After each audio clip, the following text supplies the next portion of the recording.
well-funded effort by the extreme right wing in this country to dismantle the legacy of FDR and the New Deal, of Lyndon Johnson and the Great Society, of the Civil Rights Act, the Voters' Rights Act, affirmative action, Roe v. Wade, the list goes on and on. Certainly now, marriage equality, and all of the progressive issues that people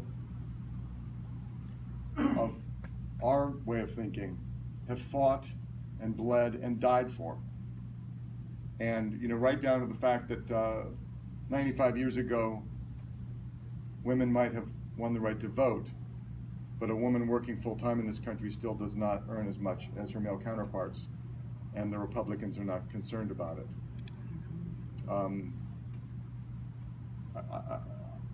We have an opportunity in the next administration to make the progressive agenda that FDR kind of launched in the 20th century.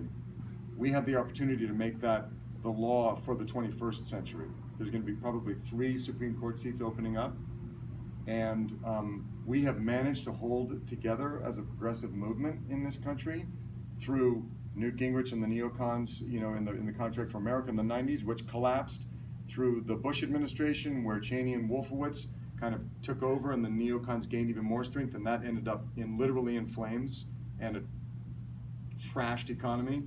They came back in 2010 with the Tea Party, and now that has collapsed and has resulted in their worst nightmare, who was Donald Trump. We have kept it together, we have stayed unified, and we have to, this is the biggest task for us, particularly if we're successful and get Secretary Clinton the nomination, which we're going to do it. It's going to happen. It basically already has happened. Yes. And we need now to bring all of the Bernie supporters and really unify and hold it together and get this done, because we have the opportunity to do something really profound this time. And if we don't, the alternative is disastrous.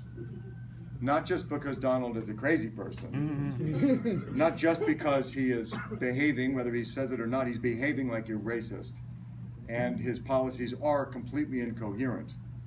Not just because of that, but because as a Republican and as a conservative, he has clearly declared that climate change is a Chinese hoax, and that he will appoint conservative justices to the Supreme Court, which will in fact reverse all the work that has been done. So that's what, both should galvanize us and terrify us.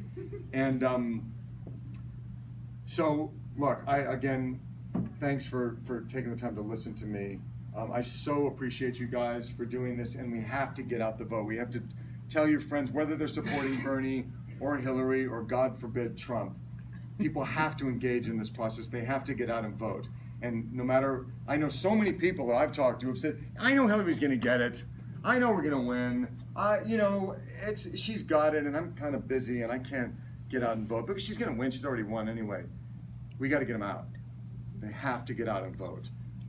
It's our right as Americans, and it certainly is our responsibility as well, which is how I've always felt. So that in November, we can all stand together and watch the 18 million cracks that she put in that glass ceiling 8 years ago shatter once and for all. So let's get it done.